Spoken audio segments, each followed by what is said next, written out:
चलो आज की क्लास में हम लोग बात करते हैं अपॉर्चुनिटी कॉस्ट के बारे में। ठीक है, रिलेटेबल कंसेप्ट ही है जैसे अभी तक आप करते आए हो, लेकिन अच्छा है कंसेप्ट काफी ज्यादा। अपॉर्चुनिटी कॉस्ट क्या होता है, अगर देखना ध्यान से, ये वही है, उन्हीं सब चीजों से रिलेटेड है। अभी तक आपने क्या सीखा? ईपीसी सीखा था, ईपीएफ सीखा था, एक ही बात है ये। और आपने कंसेप्ट सीखा था, और नहीं लिखना चाहिए मुझे यहाँ पे, एंड इसके अलावा आपने कंसेप्ट सीखा था मार्जिनल रेट ऑफ ट्रांसफॉर्मेशन। आपने बस ये सीखा था कि पीपीसी जो बनता है वो कर्व की फॉर्मेट में बनता है।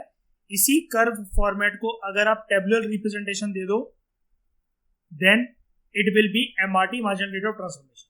आज की क्लास में हम लोग बात करने बैठे हैं अपॉर्चुनिटी कॉस्ट के बारे में। क्या होता है जानते हैं चलो। अगर ज्यादा स्केर्स रिसोर्सेस, यानी कि अगर बहुत ज्यादा जो लिमिटेड रिसोर्सेस हैं, अगर हम उनको यूज करेंगे एक पर्टिकुलर गुड को प्रोड्यूस करने के लिए, तो जाहिर सी बात है दूसरे जो गुड्स हैं वो कम अवेलेबल रहेंगे।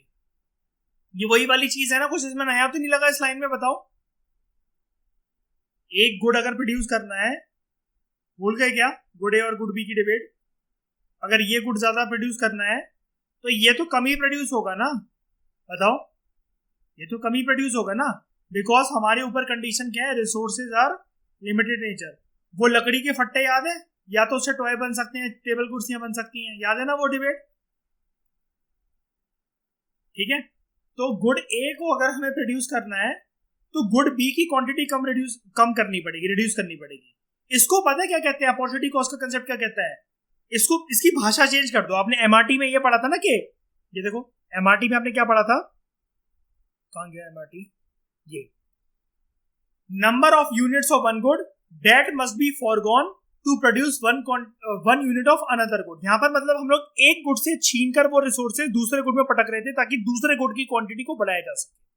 अपॉर्चुनिटी कॉस्ट भी यही है। अपॉर्चुनिटी कॉस्ट का फंडा ये कहता है, अगर आपको एक गुड, हमारे केस में क्या, एक गुड क्या, अगर हमें गुड ए ज्यादा क्वांटिटी में प्रोड्यूस करना है तो we must be able to accept the fact कि हमें कुछ क्वांटिटी गुड बी की भूलनी पड़ेंगी। We must be willing and able to forget some quantities of good B in order to produce more quantity of good ए।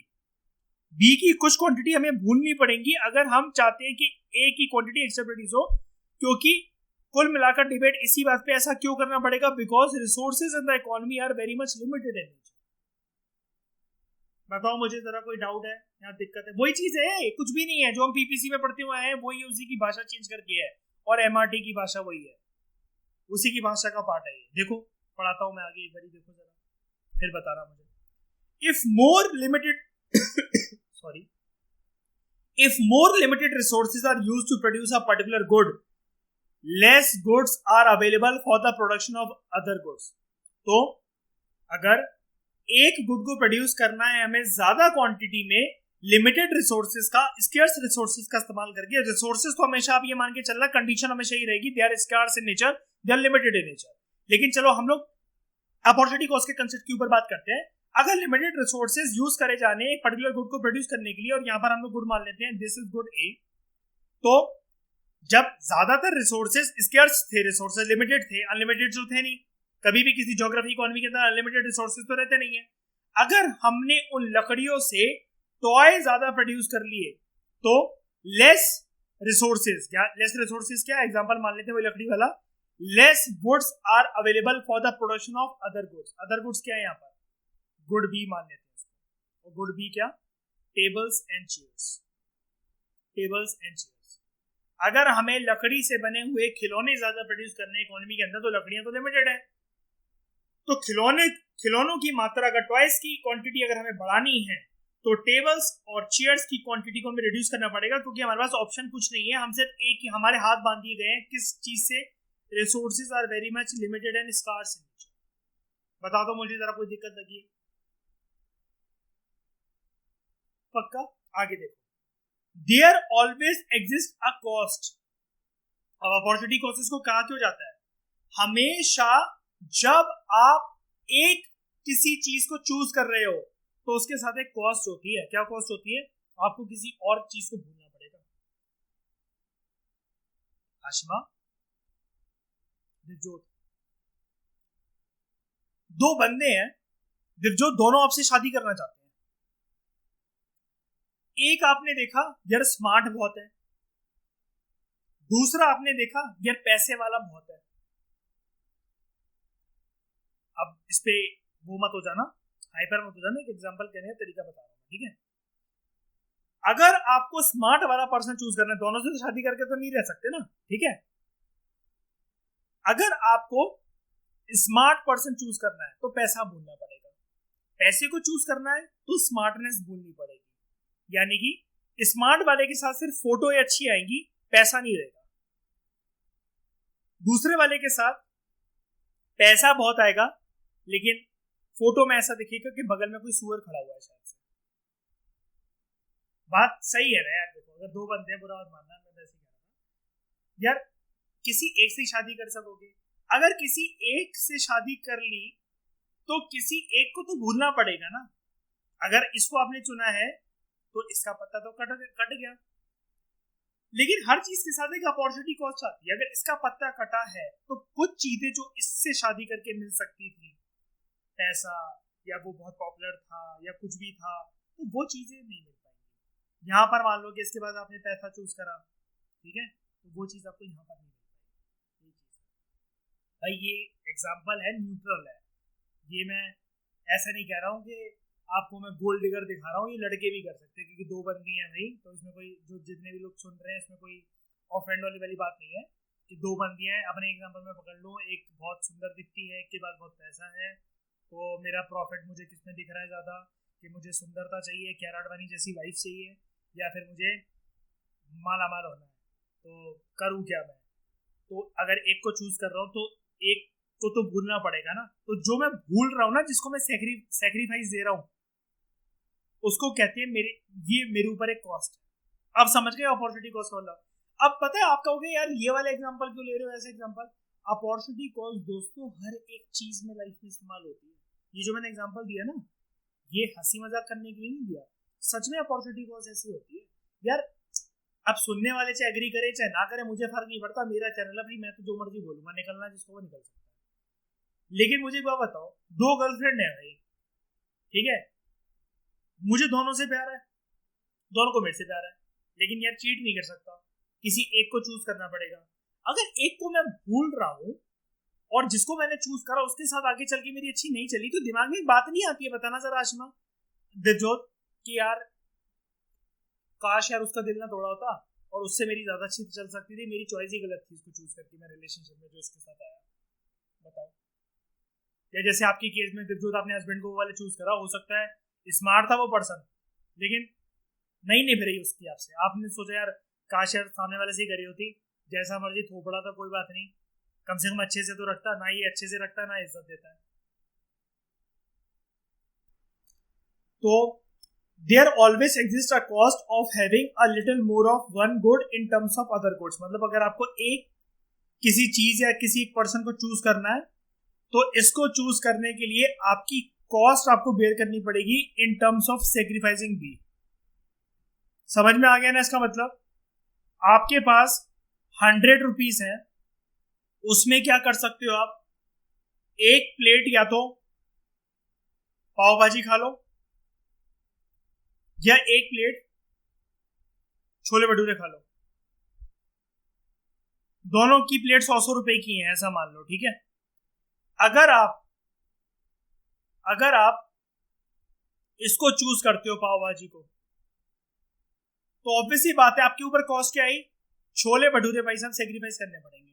अगर chole bhature sacrifice करते हो, sorry chole bhature चुनते हो, तो पाव भाजी सेक्रीफाइस करनी पड़ेगी, बिकॉज आपके पास रिसोर्स लिमिटेड है, स्कार्स है, 100 रुपए आपके पास। समझ में आई ये वाली बात?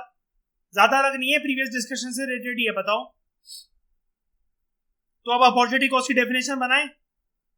The cost of the next best alternative foregone. देख रहे हो, द कॉस्ट ऑफ, जो कीमत आती है आपको, आपका जो नेक्स्ट बेस्ट ऑल्टरनेटिव था जो आपने उसको भुला दिया। ये वाली लाइन तो आशिमा पर्सन के केस में ही समझ सकोगे आप। पर्सन ए था, लेकिन इसके बावजूद कि अगर ये ना होता तो किसके साथ शादी होती है, किसके साथ रिलेशनशिप में आते, वो बी था। लेकिन ए अभी तक टिका हुआ है लाइफ में और इसी से शादी हो गई, तो ठीक है। कॉस्ट क्या आई? The cost of next best alternative आपका जो बी था उसको आपको फॉरगेट करना पड़ेगा, भूलना पड़ेगा, ब्लॉक करना पड़ेगा, नंबर चेंज करना पड़ेगा, इंस्टा का आईडी से हटाना पड़ेगा, क्योंकि now you are a married person with A. Formula क्या है अपॉर्चुनिटी कॉस्ट का? अपॉर्चुनिटी कॉस्ट का फॉर्मूला होता है very important, FO minus CO। Now what is this FO and CO? Opportunity cost समझ गए ना? पहले मुझे बता दो इस कीवर्ड का मतलब समझ में आया? नेक्स्ट बेस्ट ऑल्टरनेटिव फॉरगॉन, ये इसका कीवर्ड है। सबसे इंपॉर्टेंट वर्ड यही है अपॉर्चुनिटी कॉस्ट की डेफिनेशन में। आपके पास दो ही गुड है, हमने एक डिस्कस करा था ना सिनेरियो। इकोनॉमी हमेशा आपको एक ही लेवरेज दे सकती है कि दो ही गुड्स आपके पास अलाउड होते हैं किसी भी केस को समझने के लिए, है ना? हम लोग यही इमेजिन करते हैं ना पूरी इकोनॉमी के अंदर जब से स्टार्ट हुई है। अब अगर आपको गुड ए चाहिए तो भाई साहब कुर्बानी देनी पड़ेगी बी की। तो बी आपके लिए क्या था? नेक्स्ट बेस्ट गुड था आपके लिए कि अगर आपको ए गुड नहीं मिलता बाजार के अंदर तो you should have chosen B. जैसे लास्ट एग्जांपल, आपको आइसक्रीम खाने का मन कर रहा है, आज बहुत गर्मी पड़ रही है, आप एक केसर पिस्ता आपकी प्रायोरिटी पे है, आपने घर पे जाते हुए बोला मैं केसर पिस्ता की ब्रेक लेने जा रहा हूं या जा रही हूं, लेकिन अगर केसर पिस्ता मुझे नहीं मिलती है तो मैं स्ट्रॉबेरी ले आऊंगी फ्लेवर आइसक्रीम। अब आपके लिए यहां पर ये है गुड ए, अगर केसर पिस्ता की ब्रेक अगर आपको मिल गई, that means next best alternative आपका क्या था? स्ट्रॉबेरी। आपने इसको सेक्रीफाइस कर दिया। और इमेजिन कर सकते हो स्ट्रॉबेरी नहीं मिली तो आप कह रहे हो मैं वेनिला की ब्रेक ले लेती। तो यहाँ पे आपके लिए मतलब ये कितना भी हो सकता है, केसर पिस्ता नहीं थी उसके पास, ठीक है। अब आपकी प्रायोरिटी पे आ गई स्ट्रॉबेरी, ये आपके लिए बन गया गुड ए, क्योंकि केसर पिस्ता तो थी नहीं। तो आपको अब क्या, और जब आप स्ट्रॉबेरी अगर आपने सोचा कि अगर ये भी ना हुई तो भैया वेनिला निकाल देना, ठीक है। तो वेनिला की जो ब्रेक आप उससे मांग रहे हो, ये आपके लिए नेक्स्ट बेस्ट ऑल्टरनेटिव फॉरगॉन है। आपको स्ट्रॉबेरी भी नहीं मिली, अब वेनिला आपके लिए बन गया गुड ए। फिर आप सोच रहे हो भैया चलो ठीक है वेनिला, अगर ये भी ना हो तो चॉकलेट दे देना। वैसे इतनी देर तो तुम्हारे अंदर पेशेंस होता ही नहीं, किसी अंदर नहीं होता, तुम तो ब्रेक ही उठा के मार दोगे जो निकली उसके उससे है। साले कोई भी आइसक्रीम नहीं रख पा रहा, तू खड़ा क्यों, घर चले जाओ। जहां पर FO क्या है, अपॉर्चुनिटी कॉस्ट की फॉर्मूला क्या है? FO minus CO। तो FO क्या है? Return on best alternative best foregone option. मतलब आपने जिस ऑप्शन को सेक्रीफाइस करा है, अगर आप उसको चूज करते तो उस पे आपको क्या रिटर्न मिलता। मतलब समझ रहे हो आशिम का मतलब? आपने जिस बंदे की कुर्बानी दी थी पर्सन बी की, अगर आप उससे चूज कर लेते तो आपकी लाइफ में क्या क्या फायदे रहते, ठीक है। इसको आप किससे माइनस करोगे? रिटर्न ऑन चूजन ऑप्शन, जो मैंने ऑप्शन चूज करा है उसके क्या क्या फायदे हैं मेरे लिए। इस एग्जांपल से समझने की कोशिश करो कि अपॉर्चुनिटी कॉस्ट क्या होती है। परफेक्ट एग्जांपल है, यही बनाकर आ जाना। अगर कभी लिखने को आए यूपीएससी में तो आएगा नहीं, लेकिन समझने के लिए बहुत इंपॉर्टेंट है, इसी से एमसीक्यूज कर पाओगे। आपके पास ये कितने का नोट दिख रहा है आपको आशिमा दिवजोत? कितने का नोट दिख रहा है आपको? क्या दिख रहा है तुम्हें स्क्रीन पे? 2000 है मैडम, 2000 है मैडम। 1000 के नोट नहीं चलते आशिमा। आशिमा हमारे इंडिया में 1000 के नोट नहीं चलते। आप कौन सी कंट्री से हो? अगर आपके पास 2000 रुपए है, ठीक है, आपके पास दो ऑप्शन है, मान लो गुड ए और गुड बी, मतलब दो चीजें करने को आपके पास ऑप्शन है, ऑप्शन बी। सबसे पहला ऑप्शन, आशिमा आप जाके स्पार्क्स से जूते ले आओ 2000 के, ठीक है। स्पार्क्स के जूते ले आओ या किसी के भी जूते ले आओ, रीबॉक के ले आओ जूते, प्यूमा के जूते ले आए, यहाँ पर आप जूते ले आए। लेकिन दिवजोत नहीं, चलो आशमा पे ही रह लेते हैं, वही मतलब उसके पास दो ऑप्शंस हैं। आपके पास या तो आप 2000 के जूते ले सकते हो, या आप उसको इन्वेस्ट कर दो, ट्रेडिंग मार्केट्स में कर दो इन्वेस्ट, उससे NFT परचेज कर लो, या तो कोई क्रिप्टो करेंसी ले लो जिसमें आपको अपॉर्चुनिटी दिखती है, या FD बनवा लो सिंपली, जो मर्जी जैसा मर्जी आप जैसा इन्वेस्टमेंट आपको लगती है। गोल्ड के पेपर बॉन्ड्स आपने खरीद लिए, जिस भी तरह की इन्वेस्टमेंट आप कर सकते हो आपने वो करा, और इन्वेस्ट करे हुए पैसे से आपको 5% रिटर्न गारंटी के साथ मिल रहा था, 5%। अब 2000 का 5% कितना होता है? 2000, सामने करके दिखा रहा हूं, 5%।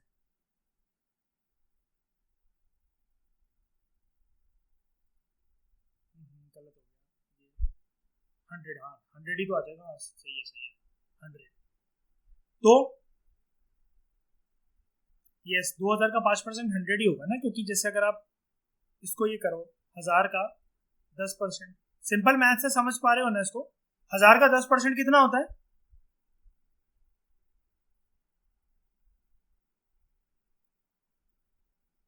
बताओ, 1000 का 10% कितना होता है?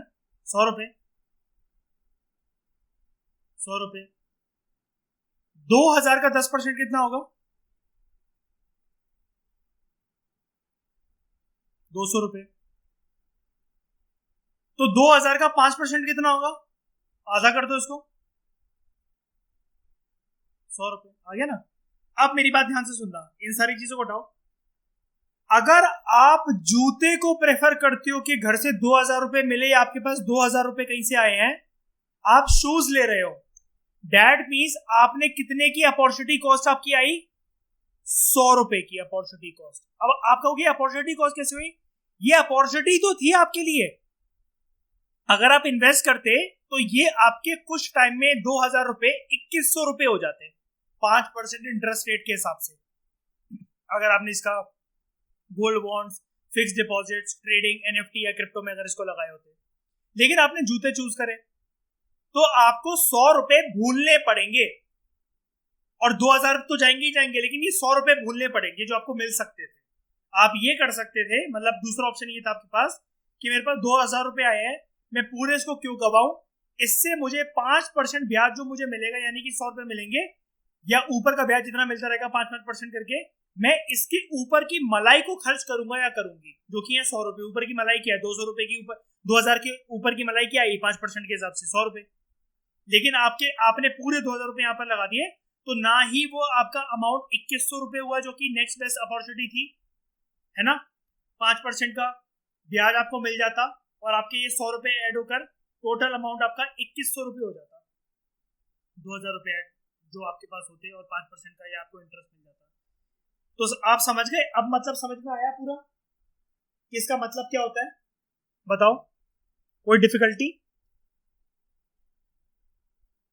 समझ में आ गया ना एग्जांपल? ये कोई भी एक ही एक्टिविटी कर पाओगे ना, क्योंकि हम तो दो चीजों को लेकर चल रहे हैं ना।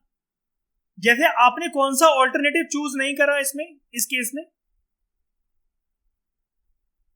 आपने किसको चूज नहीं करा? बताओ मुझे जरा, ये वाला ऑप्शन बताना जरा, किसको चूज नहीं करा आपने ऊपर वाले केस में?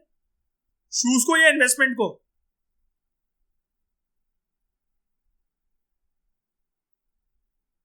शूज को या इन्वेस्टमेंट को? इन्वेस्टमेंट को चूज नहीं करा ना आपने शूज को चूज कर लिया। ऑल्टरनेटिव चूज क्या करा? जूता। अपॉर्चुनिटी कॉस्ट कितनी की आई? जैसे मर्जी आई, ठीक है। अब जैसे हम एक एग्जांपल देखते हैं, दूसरा एग्जांपल। एक पर्सन है अक्षय। अक्षय एक असाइनमेंट पर एक हफ्ते, उसको वीकेंड पर काम करना उसको मिला हुआ है। अगर वो ये असाइनमेंट खत्म कर ले, मतलब उसके ऊपर कोई कंपल्शन नहीं है, लेकिन उसके ऑफिस में ये बोला जाता है, अगर अक्षय तुम ये असाइनमेंट कंप्लीट करके अगर दे दोगे, तुम्हें 5000 रुपए का बोनस दिया जाएगा। ठीक है? या तो वो वीकेंड पे रहकर घर पे बैठ के असाइनमेंट बनाए, फोन फ्लाइंग मोड पे डालकर सबसे कट ऑफ होकर उसको जहां पर जाना था सारी ट्रिप वगैरह कैंसिल कर दे। किस लिए कैंसिल कर दे? 5000 रुपए मिल जाएंगे भाई, अगले हफ्ते चला जाऊंगा, कोई बात नहीं। या दूसरा ऑप्शन अक्षय के पास क्या है जिसको वो चूज कर रहा है, मतलब ये एग्जांपल हमें दे रहा है जो राइटर, उसमें बता रहा है कि अक्षय ने इस ऑप्शन को चूज करा। Akshay can go to a solo trip during a weekend, और उसका खर्चा आएगा 3000 रुपए। यहां पर देख रहे हो 5000 रुपए आ रहा था, लेकिन दूसरे वाले केस में 3000 रुपए जा रहे हैं जेब से। अब आप कहोगे कि चूज किसको करना चाहिए? भाई ये तुम नहीं बता सकते। अब ऊपर वाले केस में भी तो ऐसा ही होता है, भाई जूते ही फट गए पूरे आपके, तो लाने तो पड़ेंगे ना। आपको इन्वेस्ट करके यार 100 रुपए आएंगे, 2100 से बना लेंगे, इतना टाइम नहीं है आपको, घर से बाहर भी तो निकलना है। कभी कभार ना हमारी नेसेसिटी की वजह से भी ये चीज हो जाता है। ये तो सिर्फ हम अपॉर्चुनिटी कॉस्ट का फंडा हम पता है क्यों डिस्कस करते हैं कि अगर पर्सन ने ये ना करके ये करा होता कभी कभार, कि अगर उसकी जरूरत नहीं होती है, उसे नेसेसिटी नहीं होती, तो अगर ये दूसरा ऑप्शन चूज करा होता तो उसके साथ ये मिल सकता था। अब जैसे मान लो कि पर्सन ने 2100 रुपए इन्वेस्ट कर दिए होते लेकिन उसके जूते फट गए, तो क्या चप्पल पहन के थोड़ी ना जाएगा ऑफिस या जहां पर भी उसको घूमना है, अपने क्लाइंट्स के साथ मीटिंग करनी है, मॉल जाना है, किसी शादी फंक्शन में जाना है। ये भी तो बात है ना। तो अगर वो ऑप्शन 2 को चूज करे, अगर ऊपर वाले केस में कि वो इन्वेस्ट कर दे, तो शूज नहीं ले सकता, शादी में नहीं जा सकता, बात बिगड़ेगी, लोग चिढ़ेंगे और अच्छे से नहीं जाएगा तो बेइज्जती होगी। तो अगर इन्वेस्टमेंट को चूज करना है तो भैया अपनी बेइज्जती करवानी पड़ेगी, थोड़ा हंसी मजाक बनवाना पड़ेगा, शादी में जाने से या फंक्शन में जाने से बचना पड़ेगा, पर्सन को बहाना लगाना पड़ेगा, ये उसकी कॉस्ट आई है अगर वो ऑप्शन 2 को चूज करेगा। नीचे वाले इसके अंदर देखो, चलो अक्षय वीकेंड के ऊपर काम करने को मान जाए, लेकिन यहाँ पर वही वाली बात है, हो सकता है वीकेंड के लिए उसने बहुत टाइम पहले ये डेट बनाकर सारे फ्रेंड्स को बोल दिया हो कि हम चलेंगे चलेंगे, और एंड टाइम पे मुकर गया हो। जैसे जब भी तुम्हारे ग्रुप में कोई फ्रेंड 3-4 ट्रिप जब बन रही होती है लगातार मना कर देता है, तुम फिर बोलते हो ना कि रहने दो यार, अगली बार से इसको मत बुलाना, हर बार इसके ये ड्रामे होते हैं। बोलते हो कि नहीं बोलते हो? कट कर देते हो कि नहीं कर देते हो उस फ्रेंड को? बताओ, होता है ऐसा कि नहीं होता है ना? और अगर वो ये चूज कर ले तो उसके बाद 5000 रुपए आ जाएंगे। तो अपॉर्चुनिटी कॉस्ट निकाली कैसे जाएगी?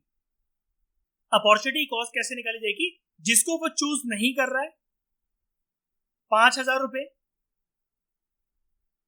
हमारे केस में इसको चूज नहीं कर रहा है, वो उसने पहले बोल दिया ऑल्टरनेटिव नॉट चूजन, माइनस जिसको वो चूज कर रहा है 3000 रुपए, अपॉर्चुनिटी कॉस्ट निकलेगी 2000 रुपए की।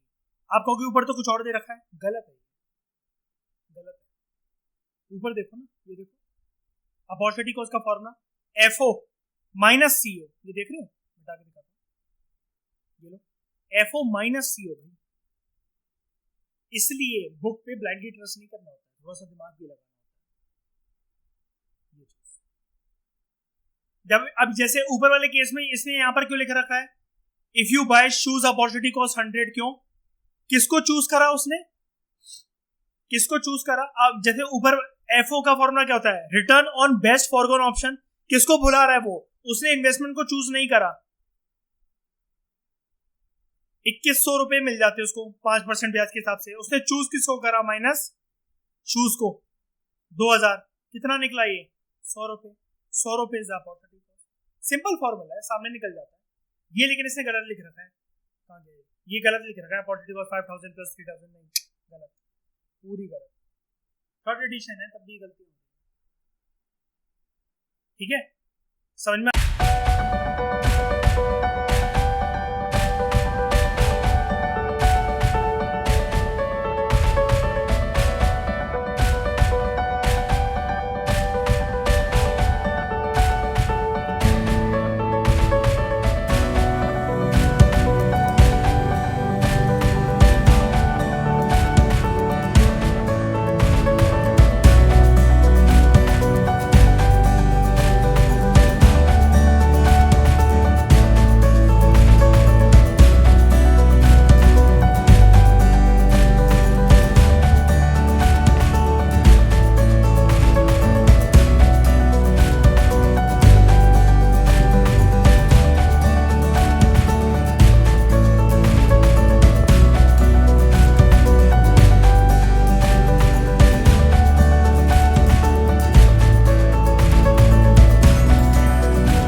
Thank you very much for discussion.